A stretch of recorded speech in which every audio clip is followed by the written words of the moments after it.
नमस्कार बच्चों,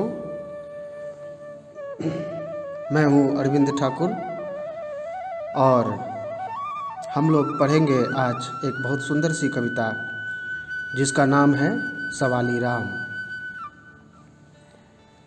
इस कविता को पढ़ते समय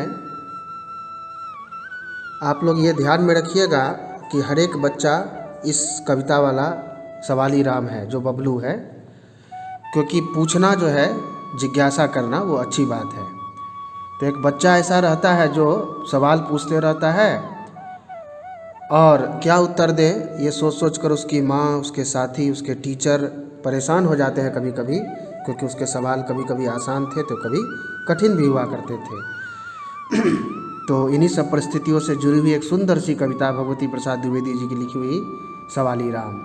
पहली पंक्ति है, बबलू बस करते सवाल है, क्या उत्तर दे बुरा हाल है। बबलू नाम का एक छोटा सा बच्चा है, वो सवाल करता है और क्या उत्तर दें, ऐसे ऐसे भी सवाल कभी कभी कर देता है कि उत्तर देने में हाल बुरा हो जाता है।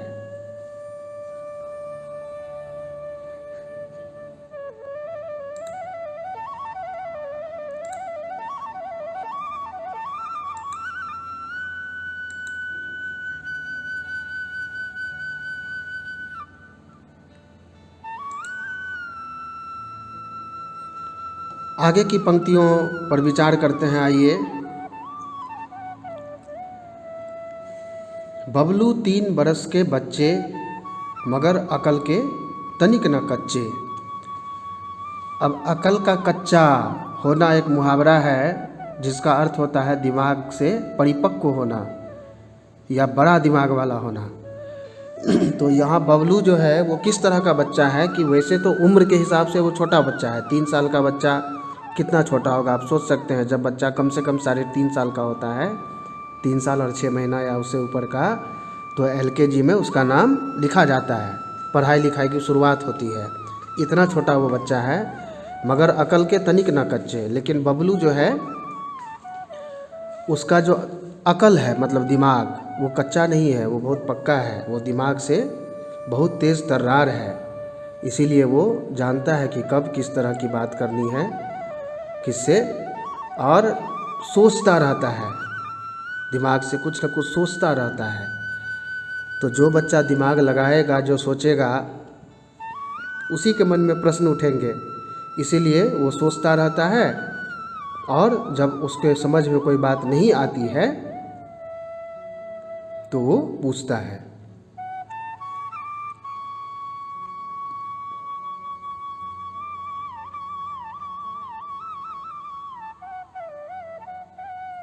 आगे की पंक्तियों पर विचार करते हैं। नई चीज़ कोई दिख जाती, पूछे कैसे काम है आती। बबलू तो जिज्ञासु है। जिज्ञासु मतलब जानने वाला, जिसके मन में कुछ न कुछ जानने की इच्छा रहती है। जब भी कोई नई चीज़ वो देख लेता है तो पूछना शुरू करता है, अरे ये क्या है, इससे क्या काम कर सकते हैं, ये कैसे काम में आती है, कैसे इसका प्रयोग किया जाता है।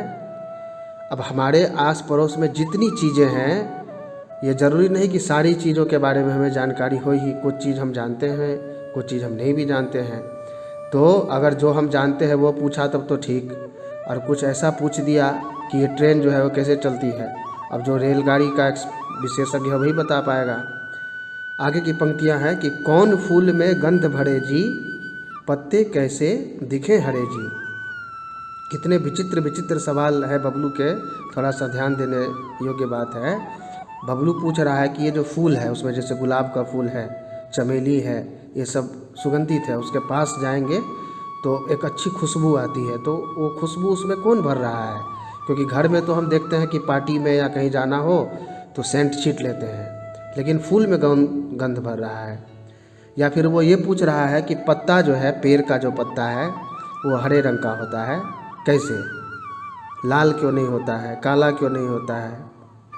कुछ पत्ते तो सूखने के बाद पीले पड़ जाते हैं, फिर गिर जाते हैं, लेकिन जब तक वो पत्ता जीवित है, पेड़ से जुड़ा हुआ है, तो प्रायः जो पत्ते हैं वो हरे हैं।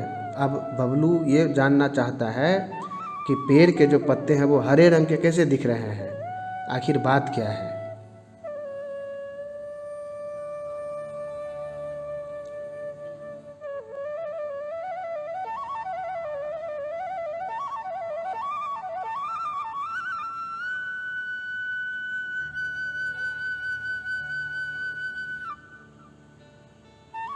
आगे की पंक्तियों पर ध्यान दीजिए। मिट्टी में सौंधापन क्यों है, मिर्चों में तीखापन क्यों है। मिट्टी जो है उसकी एक अपनी खुशबू होती है, सौंधी खुशबू उसको बोलते हैं। खासकर जब बारिश का समय होगा और गरम गरम धूप से तपी हुई मिट्टी पर बारिश की बूंदें गिरती हैं तो बहुत ज़ोर से वो खुशबू उठती है और नाक में लगता है। तो वो सौंधापन का जो सुगंध है वो मिट्टी में क्यों है, कैसे आ गया, किसने दे दिया। या मिर्च जो है उसको हम लोग तीखा बोलते हैं, तीता भी कुछ लोग बोलते हैं, कड़वा भी कुछ लोग बोलते हैं, मिर्च कड़वा लग रहा है। तो ये जो तीखापन है मिर्च में, खाते ही लगता है जैसे मुंह में जलन हो गई और हम पानी पीने लगते हैं, या चीनी कुछ लोग खा लेते हैं। तो बबलू जानना चाहता है कि मिर्च इतना तीखा कैसे बन गया। बाकी जो सब्जी हैं वो तीखे क्यों नहीं। टमाटर तो मीठा हो जाता है पकने पर, लाल हो जाता है, लेकिन मिर्च जो है वो लाल भी है, हरे रंग का भी है और तीखा है, खाते ही मुंह जल उठता है। तो आखिर ऐसा क्यों है, बबलू जानना चाहता है।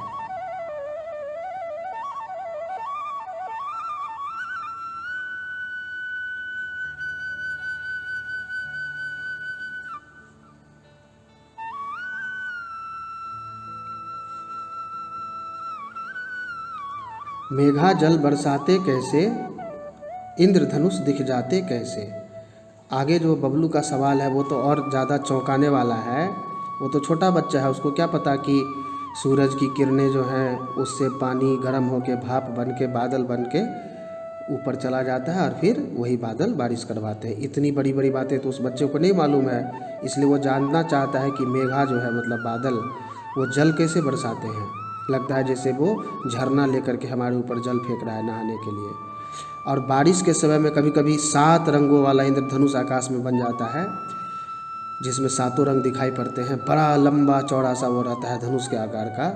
तो उसको लगता है कि कौन इतना बड़ा कलाकार है जो इतना सारा रंग लेकर आकाश में चढ़ा कैसे होगा इतना ऊंचाई पे, और ये इंद्रधनुष बना दिया है। तो जानना चाहता है बबलू कि ये इंद्रधनुष जो है वो कैसे बन गया है और कैसे आकाश में दिख रहा है।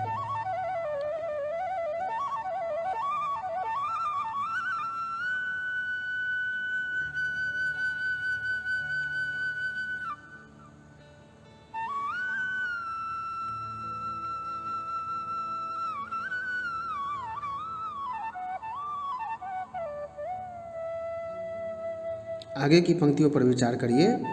सूरज चांद कहाँ सुस्ताते, फिर प्रकाश के फूल खिलाते।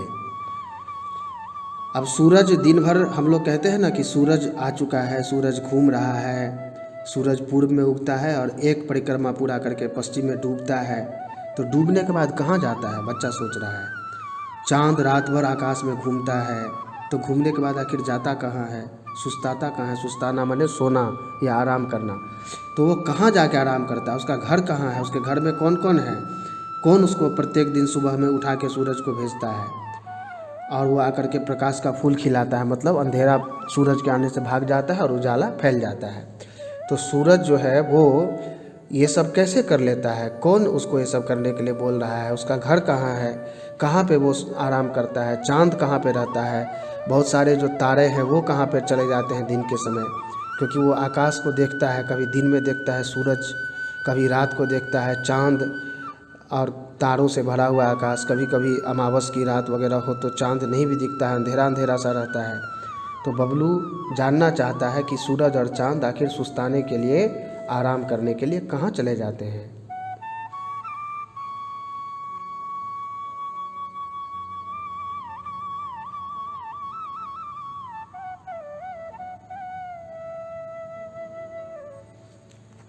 कुदरत का कैसा कमाल है, क्या उत्तर दें बुरा हाल है।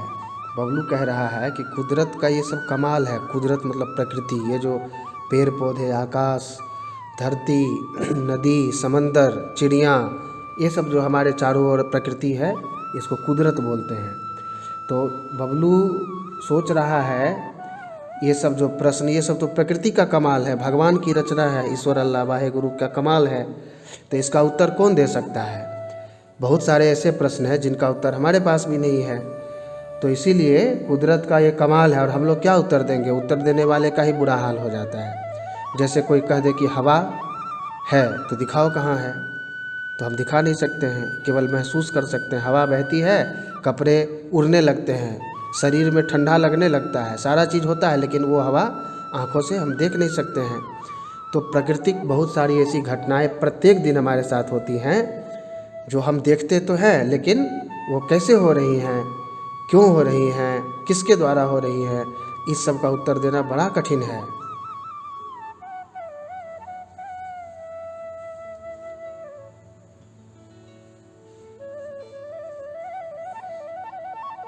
बबलू जी जिज्ञासु बड़े हैं, मन में अनगिन प्रश्न खड़े हैं। ये जो बबलू है वो बहुत जिज्ञासु है। जिज्ञासु मतलब जिसके मन में जानने की इच्छा हो और उसके मन में अनगिन प्रश्न, अनगिन, अनगिन जो है दो शब्दों से मिलकर बना हुआ है। पहला शब्द है अन, दूसरा शब्द है गिन। गिन माने गिनना, अन माने नहीं, जिसको हम गिन नहीं सकते हैं, यानी अनगिनत, यानी बहुत ज़्यादा। अगर 5, 10, 15, 20 हो तब तो गिना जा सकता है, लेकिन अगर 4000, 5000 प्रश्न हो तो कैसे गिनेंगे। तो बहुत ज़्यादा प्रश्न है और वो प्रत्येक समय जब भी कुछ देखता है तो एक नया प्रश्न उसके मन में आ जाता है जिसके बारे में वो जानना चाहता है, क्योंकि ये सब उसके जिज्ञासा के कारण है। और जिज्ञासा उसी के मन में होती है जिसका दिमाग चौचंक होता है, जो अपने चारों ओर की जो प्रकृति है उससे कुछ प्राप्त करना चाहता है, कुछ ज्ञान लेना चाहता है। तो जो बबलू है हमारा वो भी जिज्ञासु है, वो भी ज्ञान प्राप्त करना चाहता है।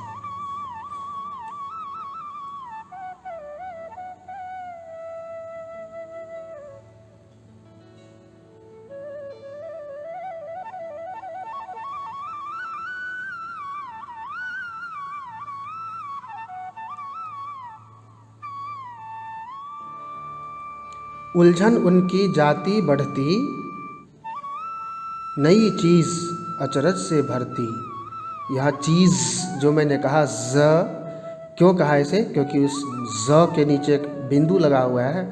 तो जब किसी शब्द के नीचे बिंदु लगता है उसको बोलते हैं नुक्ता, और वो फारसी के शब्दों में और उर्दू के शब्दों में लगता है। तो उसको बोलते समय जबान को थोड़ा सा हवा के ठोकर के साथ घसीट कर बोलना चाहिए, चीज़। तो उसकी उलझन जो है बबलू की वो हमेशा बढ़ते रहती है, खास करके तब जब वो कोई नया चीज़ देख ले, कुछ नया सामान देख ले। अब वो सोचना शुरू कर देता है, अरे ये क्या है, कहाँ से आई, कब आई, किसने बनाया, इससे क्या काम करते होंगे। तो जो भी कुछ भी नया चीज़ जब कभी भी वो देख लेता है बबलू, तो उसके मन में आश्चर्य होने लगता है। वो सोचने लगता है कि ये क्या है, ये कहाँ से आया, इससे क्या काम होता होगा।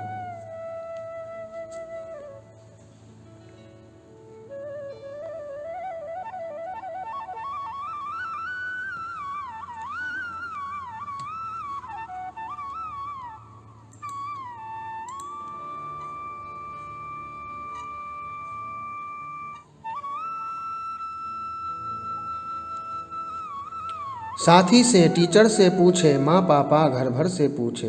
अब बबलू जो है वो तो परेशान हो जाता है, ये क्या है, कैसे है। तो पूछना शुरू करता है, जो मिला उसी से पूछ दिया। बगल में कोई साथी है, कोई दोस्त है, बताओ तो ये क्या है, कैसे काम करती है। अब दोस्त बेचारा अगर जानता है तो ठीक, नहीं तो कुछ नहीं बोल पाता है। टीचर से भी पूछता है कभी कभी, गुरुजी, मैडम, सर, ये क्या चीज़ है, कैसे काम करता है। कभी माँ से, कभी पापा से, घर में काम करने वाले नौकरानी से, जो भी मिल जाए उसी से वो प्रश्न कर बैठता है कि ये क्या चीज़ है, कैसे काम में आती है। उल्टे सीधे प्रश्न अनोखे, कुछ अटपटे और कुछ चोखे। अब वो जो प्रश्न पूछता है तो वो तो छोटा बच्चा है, उसको पता नहीं है क्या पूछना है क्या नहीं पूछना है, इसलिए कभी कभी उसका प्रश्न उल्टा सीधा भी हो जाता है। कभी अटपटा, उल्टा सीधा, एकदम बिल्कुल ऐसा भी प्रश्न हो जाता है जो हम कोई समझदार बच्चा होगा तो पूछेगा ही नहीं। और कुछ चोखे, चोखे मतलब परिपक्व, तो कुछ चोखा प्रश्न भी होता है, बहुत मैच्योर्ड क्वेश्चन जिसको अंग्रेजी में बोलते हैं, जिसका उत्तर तो है लेकिन कठिन है। जो बहुत पढ़ाई लिखाई जिसने करके रखा हुआ है वो दे सकता है। और कुछ प्रश्न तो ऐसे हैं कि जिनका उत्तर दे करके भी हम फंस जाते हैं। कभी कभी आपने सुना होगा, कोई पूछ देता है, हाँ बताओ पहले मुर्गा आया था या अंडा। अब अगर किसी ने कहा दिया कि अंडा आया था तो सब जानते हैं कि अंडे से मुर्गा आता है, तो वो पूछने लगता है कि ठीक है तो अंडा कहाँ से आया था। अब कह दीजिए कि नहीं, पहले मुर्गा ही आया था या मुर्गी, तो फिर पूछने लगता है तो फिर वो मुर्गी आई कहाँ से, वो तो अंडा से आता है। तो कुछ सवाल है जिनका उत्तर दें तो फंसे, ना दें तो फंसे। तो बुद्धिमान लोग इस तरह के सवालों में फंसते नहीं हैं, वो इस तरह के सवालों के प्रश्न खोजते हैं जिनसे कुछ फ़ायदा हो और जिनका उत्तर दिया जा सके। अगर सवाल टालना चाहें बबलू जी की उलझी राहें। अब अगर आप ये सोचिएगा कि इसको ठग लें, नहीं बताएंगे या कुछ बहाना बना देंगे, तो परेशान हो जाता है बेचारा, उसकी राह उलझ जाती है। वो सोचने लगता है अरे मुझे तो पता नहीं चल पाया इसका क्या उत्तर था, अब क्या करूँगा, परेशान हो जाता है।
हर जिज्ञासा शांत करेंगे, उन्हें नहीं हम भ्रांत करेंगे। बबलू जी की जो जिज्ञासा है उसको हम लोग शांत करेंगे, उनको हम लोग भ्रांत नहीं करेंगे। भ्रांत करना मतलब झूठ मूठ कुछ बता देना। तो बबलू जी मतलब कोई भी बच्चा अगर हमारे अड़ोस पड़ोस में है और अगर उसकी कोई जिज्ञासा है, अगर वो हमसे कुछ जानना चाहता है, तो हमारा क्या काम होगा, उसको हम बताएंगे। उसको जो भी उसके मन में जिज्ञासा है उसको शांत करने का हम प्रयास करेंगे, उसको भ्रांत में नहीं डालेंगे। मतलब ये नहीं कहेंगे कि तुम क्या पूछ रहे हो, उसका उत्तर नहीं हो सकता, ये प्रश्न ही गलत है, ऐसा नहीं बोलेंगे।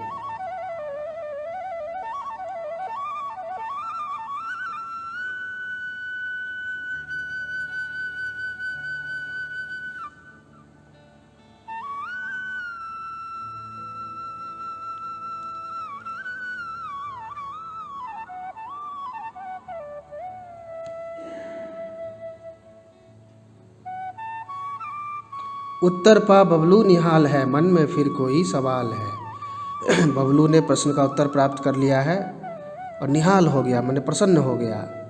लेकिन ज़्यादा देर ये स्थिति नहीं चलती है, मन में फिर कोई सवाल आ जाता है, फिर वो कुछ नया चीज़ देखता है, फिर पहले वाली बात। तो ये अच्छी बात है, अगर कुछ चीज़ हम देखते हैं तो उसको जानने की इच्छा होना हमारे मन में होनी ही चाहिए, ये बहुत ही अच्छी बात है। तो हमें भी बबलू की तरह बनना है, अपने आस पड़ोस के चीज़ों की जानकारी रखनी है। और इसी के साथ ये वीडियो चित्रकथा यहाँ समापन हो रहा है। भगवती प्रसाद द्विवेदी जी के द्वारा लिखी गई ये कविता है, जो मुझे तो बहुत अच्छी लगती है और उम्मीद है कि आपको भी बहुत अच्छी लगी होगी। लिंक के द्वारा पाठ का प्रश्नोत्तर आप प्राप्त कर सकते हैं और अगले वीडियो में जल्दी मुलाकात होगी। तब तक के लिए नमस्कार। अगर आपने हमारे YouTube चैनल को अब तक सब्सक्राइब नहीं किया है तो आपको यहाँ सब्सक्राइब बटन दिख रहा है, इस पर आप क्लिक कीजिए और हमें सब्सक्राइब कर लीजिए। और साथ ही साथ इसके सामने एक नोटिफिकेशन बेल आ रहा है, इसे भी आप इनेबल कर दीजिए ताकि आपको तुरंत नोटिफिकेशन मिले जब भी हम कोई नई वीडियो अपलोड करें।